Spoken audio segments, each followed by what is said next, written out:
I was 29 when I took a solo trip to Portland for a conference. My company booked me at the Riverside Inn, a mid-range place that looked fine in photos. Check-in was normal. The clerk was friendly. My room on the 4th floor seemed clean enough. Around 11 p.m., I was working on my laptop when I heard a loud bang from the ceiling, like someone dropped something heavy directly above me. I waited. Nothing else happened. I went back to my work. 10 minutes later, another bang. Then dragging sounds. Slow. Deliberate. Like furniture being moved across the floor. I called the front desk. "Hi, I'm in room 412. Someone upstairs is making a lot of noise." The clerk paused. "Sir, there's no 5th floor. You're on the top floor." I looked up at the ceiling. The dragging sound continued. That's not possible. I can hear it right now. Let me send someone up to check the room." I hung up and stood there, listening. The dragging stopped. For about 30 seconds, there was complete silence. Then I heard footsteps, light ones, like a child running in circles. A knock at my door made me jump. I opened it to find a maintenance guy in his 50s holding a toolbox. His name tag said Rick. "You called about noise from upstairs." "Yeah, someone's moving furniture or something." Rick looked at me with this expression I couldn't read. "Come with me," he said. We went to the stairwell. He pointed up. There were stairs going to a 5th floor, but there was a chain across them with a restricted staff-only sign. "That floor's been closed for 6 years," Rick said. "Structural damage. Nobody goes up there." "Then what's making the noise?" Rick unlocked the chain. "Let's find out." The 5th floor hallway was completely dark. Rick used his flashlight. The carpet was torn up in places. Water damage stained the walls. Most of the room doors were missing entirely. We walked to the room directly above mine 512. The door was closed. Rick tried the handle, locked from the inside. "That's impossible," he muttered. "These rooms don't even have furniture anymore." He pulled out his master key and opened it. The room was empty, completely gutted. No bed, no desk, no curtains, just bare walls and exposed pipes. But in the center of the floor was a perfect circle of children's toys. Stuffed animals, blocks, a small red ball, all arranged in a deliberate pattern. Rick's face went white. "This wasn't here yesterday. I personally checked every room on this floor yesterday afternoon. Who would bring these up here? Nobody has access except me and the manager. And she's been on vacation for a week." That's when we heard it. From somewhere down the dark hallway, a child giggling. Rick turned his flashlight toward the sound. The beam caught something at the far end of the hall. A small figure, standing in a doorway, watching us. Then it stepped back into the darkness. Rick grabbed my arm. "We need to leave. Now." We practically ran down the stairs. Back in the lobby, Rick told me he'd moved me to a different room. But I could see his hand shaking as he typed on the computer. "Has this happened before?" I asked. He didn't answer right away. Then he said, "Room 512 was where it happened. Family of 3. Carbon monoxide leak. They found the parents in their bed and the little girl on the floor surrounded by her toys. She'd arranged them in a circle before she died." He moved me to the 2nd floor. I didn't sleep that night. The next morning, I checked out early. As I was loading my car, I saw Rick coming out of the building. He looked exhausted. "You okay?" I asked. "Went back up there this morning. The toys were gone. Every single one. Where'd they go?" "That's the thing," he said, lighting a cigarette with trembling hands. "I found them in your old room, 412, arranged in the same circle, right in the middle of your floor. I got in my car and drove straight home. Didn't even go to the conference." 6 months later, I was scrolling through local news online. The Riverside Inn had been permanently closed. Structural issues, the article said. But in the comments section, someone who claimed to be a former employee wrote, "It wasn't structural. It was what they kept finding in the rooms, the toys, every single night." Last summer, I was driving cross-country and needed a place to crash for the night. I found a Quality Inn off Interstate 80 in Nebraska. Nothing fancy, but it looked clean and normal. Check-in was quick. The woman at the desk was in her 30s, professionally dressed. She handed me my key card and said, "Wi-Fi password is on the card sleeve. Breakfast starts at 6. I got to my room 223 and immediately connected to the Wi-Fi. The password worked fine. I ordered takeout, ate, and settled in to watch TV. Around midnight, I got a text from an unknown number. Wrong password. Try again. I stared at my phone. Wrong number. Obviously, I deleted it. 2 minutes later, another text from the same number. Second floor, room 223. Wrong password. My stomach dropped. That was my room number. I texted back. Who is this? The response came immediately. You're using my Wi-Fi. I need you to disconnect. I looked at my phone's Wi-Fi connection. It was connected to Qualitin_guest like the front desk told me. I texted back. This is the hotel Wi-Fi. I'm a guest. No, you're connected to my network. Look again. I checked. I was definitely on Qualitin_guest. I took a screenshot and sent it. The response made my blood run cold. Check your connected devices list. I went into my Wi-Fi settings and looked at what else was connected to the network. There were 47 devices connected. Way too many for a small hotel at midnight, and all of them had the same naming pattern. Room_223_phone. Room_223_laptop. Room_223_tablet. Every single device was labeled as being in room 223. My room. I texted, "What is this? I told you, you're on my network. I can see everything you're doing. Every website, every password, every photo." I immediately disconnected from the Wi-Fi and turned off my phone's Wi-Fi completely. Then I called the front desk using the room phone. "Hi, this is room 223. There's something wrong with the Wi-Fi." The desk clerk interrupted me. "Sir, our Wi-Fi has been down since 9 p.m. Maintenance is working on it. We apologize for the inconvenience." "What?" "No. I've been connected all night. That's not possible. The router is physically disconnected right now." I looked at my phone. Even with Wi-Fi turned off, I had a notification. A new text from the same number. "You can't disconnect. You checked into my room. Now I'm checked into your phone." I grabbed my laptop and checked the Wi-Fi list. There it was. Qualitin_guest showing full signal strength. But according to the front desk, it shouldn't exist. I texted, "What do you want? I've been in this room for 3 years, waiting for someone to connect. You opened the door. Now we're connected. Forever." I looked around the room. Everything seemed normal, but then I noticed something. The mirror above the desk. There was a small red light behind it, blinking. I stood up and looked closer. It was a camera lens, hidden in the mirror frame. Another text. "I can see you found it. That's okay. There are 6 more you haven't found yet." I started searching frantically. I found one in the smoke detector, one in the AC vent, one inside the lampshade. My phone buzzed constantly, warmer, colder. "You missed one behind the TV." I ran out of the room and down to the lobby. The woman at the desk looked concerned. "Sir, are you all right? There are cameras in my room. Someone's watching me." She looked confused. "Cameras? Let me call the manager." While we waited, I checked my phone. Every app I had was open. My photos, my emails, my banking app. A new text. I downloaded everything. "Thank you for staying with us. Please rate your experience 5 stars." The manager arrived and went up to check my room with security. I waited in the lobby, shaking. They came back 20 minutes later.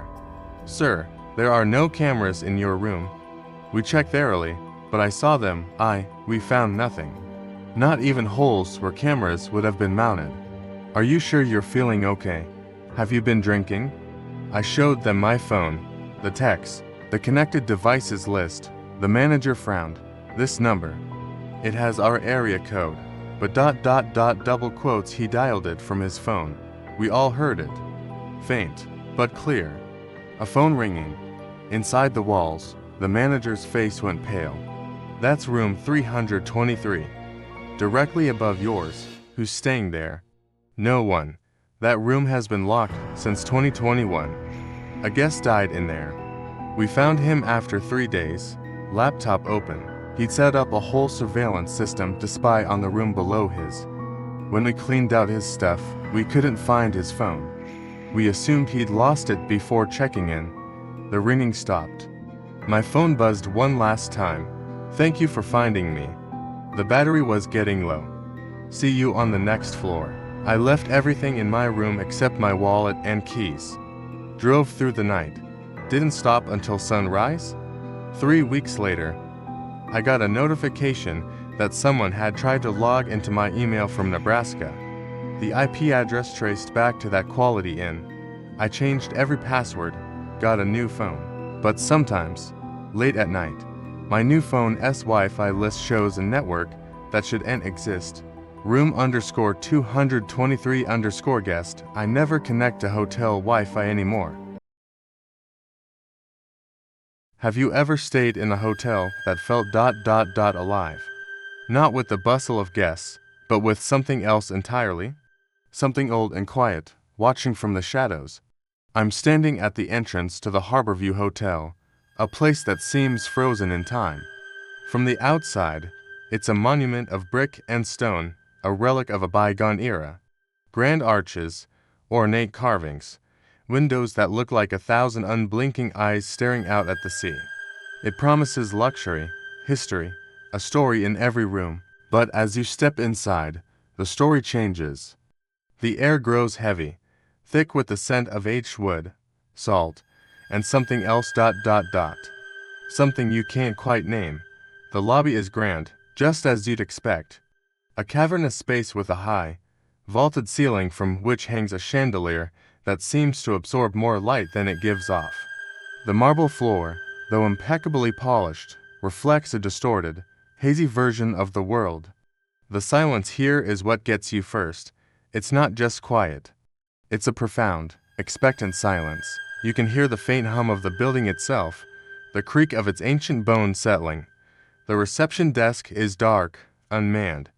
There's no friendly face to greet you, just a single, tarnished brass bell sitting on the counter, daring you to ring it.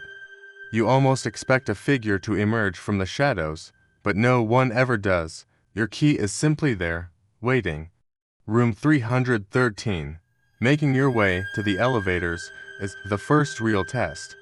The corridor stretches out before you, a long, narrow throat lined with flocked wallpaper that seems to writhe in the dim light. The patterns twist into faces if you stare too long. The carpet, a deep crimson, muffles your footsteps, making you feel like a ghost in your own journey. You pass by portraits of stern-faced founders, their eyes painted with an unnerving realism that seems to follow your every move. You feel their judgment, their curiosity. Who are you to walk these halls? What brings you to their domain? The elevator arrives with a soft, mournful chime. The cage is old, wrought iron and dark wood. As the doors grind shut, you feel a sense of finality, of being trapped. The ascent is slow, agonizingly so. Each floor that dings past is another layer of the hotel's history you're moving through. You can almost hear the faint echoes of past conversations, of laughter and arguments, all lost to time. Finally, the doors open to the third floor. The hallway here is even more unsettling than the one below. It's a carbon copy, yet different. The air is colder, the silence deeper. The runner on the floor seems to lead into an endless vanishing point. The doors are all identical, dark wood with tarnished brass numbers. 301, 303, 305. You walk, your heart a steady drum against your ribs. The only sound is the soft scuff of your own shoes. You pass a housekeeping cart, abandoned mid-corridor. Freshly folded towels sit next to a bucket of gray, murky water. It looks like the staff just vanished, mid-task. It adds to the feeling that you are utterly, completely alone. But are you? You keep glancing over your shoulder, convinced you saw a shadow move at the far end of the hall, a door closing softly that you swear was just open. But there's never anything there, just the long, empty corridor, stretching out behind you like a memory. You find your room, 313. The key is cold in your hand. It's an old-fashioned skeleton key, heavy and ornate. It slides into the lock with a well-oiled click that sounds deafeningly loud in the quiet. The door swings open without a sound, revealing the room within. It's immaculate. A large, four-poster bed dominates the space, its white sheets turned down perfectly. The furniture is antique, dark, and heavy. A mahogany wardrobe stands against one wall, its mirrored door reflecting a warped, elongated version of you. The room is still, not a speck of dust in the air. The window looks out over the churning gray sea, the waves crashing against the rocks below. It's a beautiful view, but also desolate. There's a feeling of isolation, of being at the edge of the world.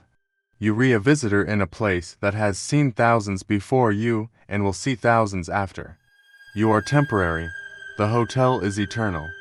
But it's the little details that truly begin to unravel you. On the nightstand, next to a vintage rotary phone that looks like it hasn't been used in 50 years, is the turn-down service.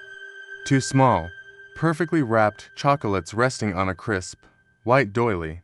It's a thoughtful gesture, a sign of hospitality, but you never saw anyone. You haven't spoken to a single soul since you arrived. Who left them here, when you were just down the hall? You would have heard someone, seen someone. The idea that a person, unseen and unheard, was in this very room just moments ago, preparing it for you, it sends a shiver down your spine. It's an intimacy that feels violating. They know you're here, they're waiting for you. You decide to explore the rest of the hotel, needing to shake off the feeling of being watched. You find your way to the ballroom.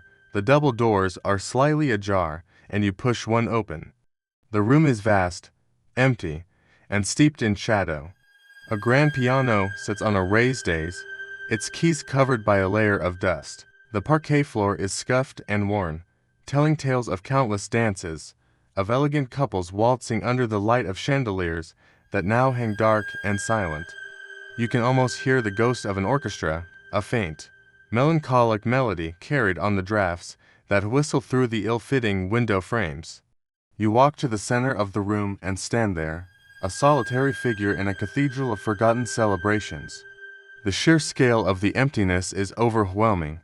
It's a space built for joy and life, now filled with nothing but echoes and dust. Then you find the library. Unlike the rest of the hotel, it feels almost welcoming.